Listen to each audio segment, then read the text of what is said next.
মাম্মার ওষুধ নেওয়ার জন্য।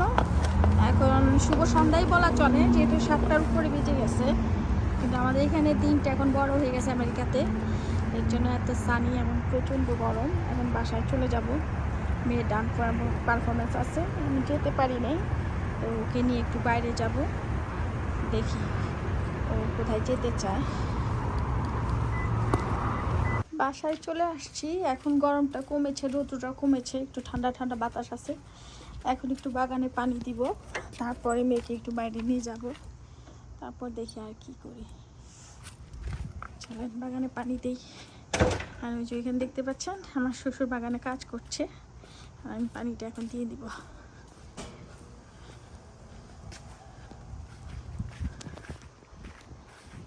আর দেখাই আপনাদেরকে আমার বাগানে মাশাআল্লাহ অলরেডি লাউ ধরে গেছে, দেখা যাচ্ছে। দেখেন, সবাই দেখে মাশাআল্লাহ বলবেন। আমার বাগানে পানি দেওয়া শেষ। দেখেন আমার কাছে মরিচ, মাশাআল্লাহ মাশাআল্লাহ, দেখছেন আমি এরকম মরিচ জীবনেও দেখি নাই। দেখেন কি বোটকা বোটকা মরিচ, একটা এখন উঠাবো, আজকে খাবো, ইচ্ছা আছে, খেয়ে দেখি এটা কেমন। আর এখন মেয়েকে নিয়ে একটু বাইরে যাব, দেখি, যেহেতু মেয়ের ডান্স পারফরমেন্স আমি আসতে পারি নাই, সেইখান যেখানে যেতে চাই সেখানে নিয়ে যাব, তারপরে এসে হয়তো একটু রান্না বান্না করব। মেয়েকে এখানে খাবার খাওয়াইতে নিয়ে আসছি। দেখেন আমার মেয়েকে দেখে সবাই মাশাআল্লাহ বলবেন। সকালে আমি সাজু করাই দিয়ে গেছি, যেহেতু ডান্স পারফরমেন্স ছিল, যাইতে পারি নাই, এর জন্য তার কম্পেনসেশন দেওয়া হচ্ছে। Are you happy? এখন আমি রাতের জন্য রান্না করে নিব। আমি রান্না করবো পুঁই শাক আর দুই ধরনের মাছ। আমি পুঁই শাকের জন্য নিয়ে নিয়েছি চিংড়ি মাছ, কাঁচামরিচ আর পেঁয়াজ কুচি। এখন আমি চিংড়ি মাছটা কাঁচামরিচ আর পেঁয়াজ দিয়ে একটু কষিয়ে নিব। আমার তেল গরম হয়ে গিয়েছে, আমি এখন তেলের ভিতরে পেঁয়াজ, কাঁচামরিচ আর চিংড়ি মাছ একসাথে দিয়ে দিব।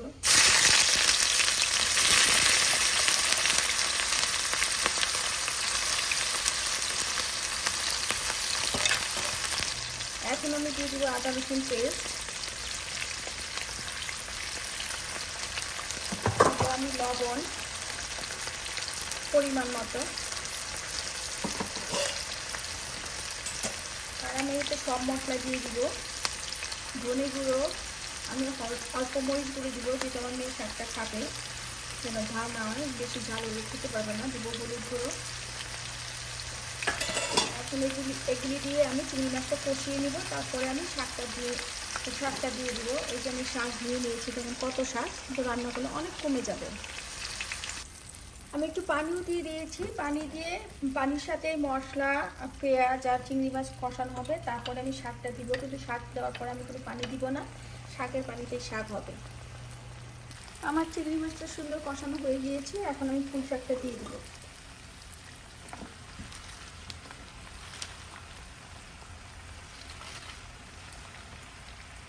দেখুন পুঁই শাকের অবস্থা দেখুন, পুরা কড়াই উপচে পড়ছে। এখন আমি ঢেকে দিব, কারণ ঢেকে না দিলে এটা কমবে না। এখন ঢেকে দিলে এটাতে পুঁই শাক থেকে পানি উঠে পুঁই শাকটা কমে যাবে। এতগুলি শাক বসাইছি, দেখবেন যে রান্নার পরে কতটুকু হয়ে যায়, কারণ আমি এটাতে পানি দিব না, পুঁই শাকের পানিতেই পুঁই শাক রান্না হবে। এখন আমি ঢেকে দিচ্ছি।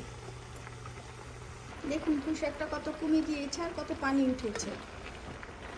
এটা আরও কমবে, কারণ এখনও হয়নি, সিদ্ধ হতে হতে অনেক কমে যাবে, এর থেকেও অর্ধেক হয়ে যাবে। আমি একটু নাড়িয়ে দিয়েছি।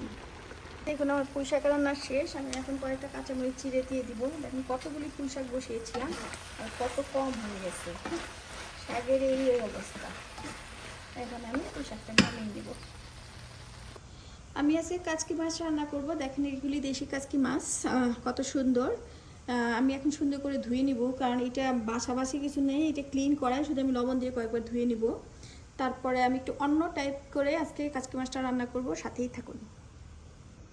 আমি এখানে দিয়েছি পেঁয়াজের সাথে আদা রসুন পেস্ট, হলুদ গুঁড়ো, মরিচ গুঁড়ো, ধনে গুঁড়ো, জিরে গুঁড়ো, একটু ছোটো ধনে গুঁড়ো আর লবণ আর তেল। আমি এখন এটাকে ভালো করে মেখে নেব। এটা যত ভালো করে মাখবেন তরকারিটা অতটাই বেশি টেস্ট হবে। আমার মশলা মাখানো শেষ। আমি এখন দিয়ে দিব আমার কাচকি মাছগুলি, কারণ এটাতে তো আর পানি পানি হবে না, অল্প একটু হাত মাখা পানি দিয়ে দিব। আর কাচকি মাছগুলি মেখে নিব, তারপর আমগুলি দিব। আমি মাছটা মেখে নিয়েছি, এখন আমি আমগুলি মেখে দিয়ে দিব। এখন অল্প একটু পানি দিব হাত মাখা করে, আর পানি দিব না। এখন আমি চুলায় বসিয়ে দিব। আমি আমার কাচকি মাছটা বসিয়ে দিয়েছি, আমি একটু ঢেকে দিব। আমি অল্প পানি দিয়েছি, কাচকি মাছ সিদ্ধ হতে এত টাইম লাগে না। এটা হয়তো 10 মিনিটে রান্না হয়ে যাবে। আর রান্না শেষ হলে আমি কয়েকটা কাঁচামরিচ আর ধনেপাতা কুচি দিয়ে নামিয়ে দিই। আমার কাচকি মাছ রান্না অলমোস্ট শেষ। আমি একটু দিব কাঁচা সরষের তেল,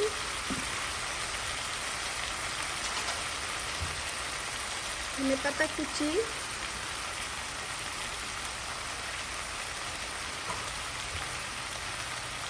কয়েকটা কাঁচামরিচ। এখন আমি একটু নেড়ে দিব।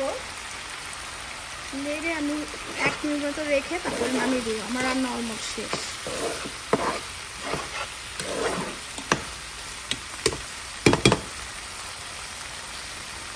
আমার কাচকি মাছ রান্না শেষ। এই যে দেখেন কি সুন্দর লোক আসছে, খেতেও মনে হয় ভালো হবে। আর গরমের দিনে এরকম আম দিয়ে রান্না করে খেয়ে দেখবেন, যখন অন্য কিছু খেতে ইচ্ছা করে না, এই টাইপের খাবার ভালো লাগে। আমি আজকে রান্না করবো চিতল মাছের মুখটা। আমি এটা জীবনেও রান্না করি নাই, আমি অনেক ইউটিউব ঘাইটে টেটে দেখলাম, দেখি আজকে রান্না করে কেমন হয়। এখানে আছে চিতল মাছের কিমা, ধনেপাতা কুচি, এখানে হচ্ছে আলু সিদ্ধ আর পেঁয়াজ কুচি। কারণ আমি এখন কাঁচামরিচটা দিব না, যেহেতু আমি মুঠটা আগে বানিয়ে নিব। দিব এখানে স্বাদ মতো লবণ,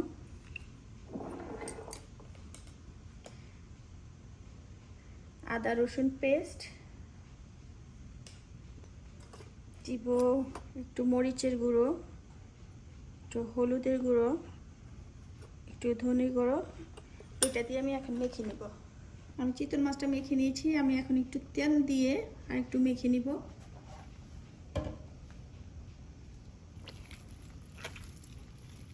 এখন আমি 2 হাতে একটু তেল মাখিয়ে নিয়েছি। আমি এগুলি গোল গোল করে শেপ দিয়ে নিব, তারপর আমি তেলে ভেজে নিব।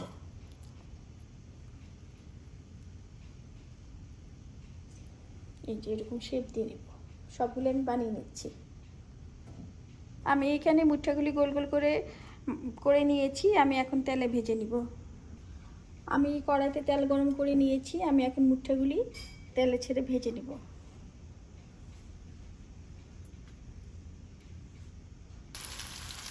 আমি এখন মুঠাগুলি ভেজে নিচ্ছি, 2 সাইড আমি লাল লাল করে ভেজে নিব। সবগুলি আমি এক শিফটে দিব না, আমি 2-3 বেজে ভাজবো। মুঠাগুলি এরকম লাল লাল করে ভেজে নিতে হবে। আমি এখন উঠিয়ে দিয়ে অন্যগুলি আবার দিয়ে দিব। আমি চুলায় তেল গরম করে নিয়েছি, দিব একটা তেজপাতা, আর এইখানে দিব পেঁয়াজ বাটা। আমি পেঁয়াজ পেস্ট করে নিয়েছি। মুঠাগুলি অ্যাকচুয়ালি এইভাবে মুঠাও বলতে পারেন, কুপ্তাও বলতে পারেন, এইভাবে সুন্দর করে ব্রাউন করে ভেজে নিতে হবে মিডিয়াম আঁচে। কারণ বেশি আঁচ দিলে ভিতরে কাঁচা থেকে যাবে আর উপরে ব্রাউন হয়ে যাবে। আর আমি একটা খেয়ে দেখেছি, এটার টেস্ট এত ভালো, আমার জীবনে ফার্স্ট বানাচ্ছি, কিন্তু আমার ভাজাটাই এত টেস্ট লাগছে। আমি জানি না রান্না করে কেমন হবে। আর এখানে আমি পেঁয়াজটা আমি একটু ভেজে নেব, যাতে পেঁয়াজের কাঁচা গন্ধটা চলে যায়। তারপরে আমি যা মশলা দেওয়ার দেবো। আমার পেঁয়াজ কষানো শেষ। এখন আমি মশলা দিয়ে দিব। দিব একটু হলুদ গুঁড়ো, একটু ধনে গুঁড়ো, অল্প মরিচের গুঁড়ো, একটু জিরার গুঁড়ো, ছোটো ধনে গুঁড়ো,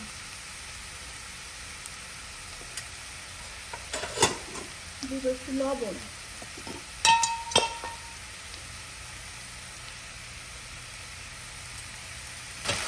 আমার মশলা কষানো শেষ। এখন আমি মিঠাগুলি দিয়ে দিব, দিয়ে একটু ঢেকে কিছুক্ষণ কষাবো।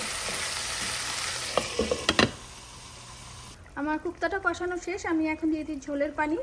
আমি এখন ঢাকনা দিয়ে 10 মিনিট রান্না করে নেব। আমার চিতল মাছের মুচা কুপ্তাটাই রান্না শেষ। দেখেন কত সুন্দর লোক এসেছে। আমি এখন আমার আগে দিয়ে দিব একটু গরম মশলার গুঁড়া,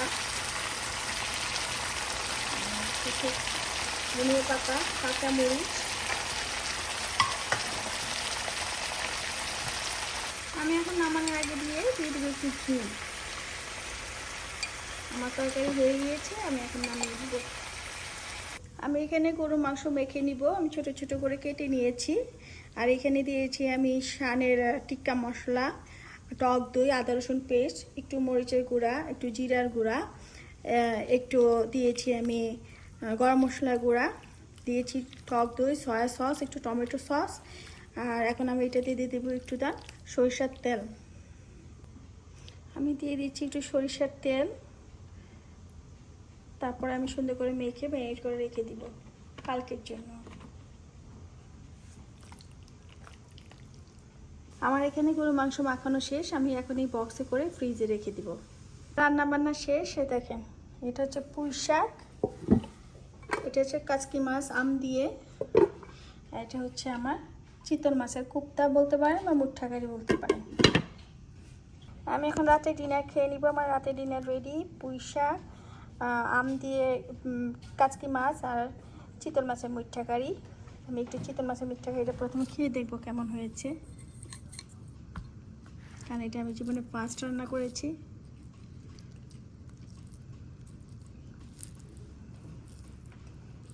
বিসমিল্লাহ।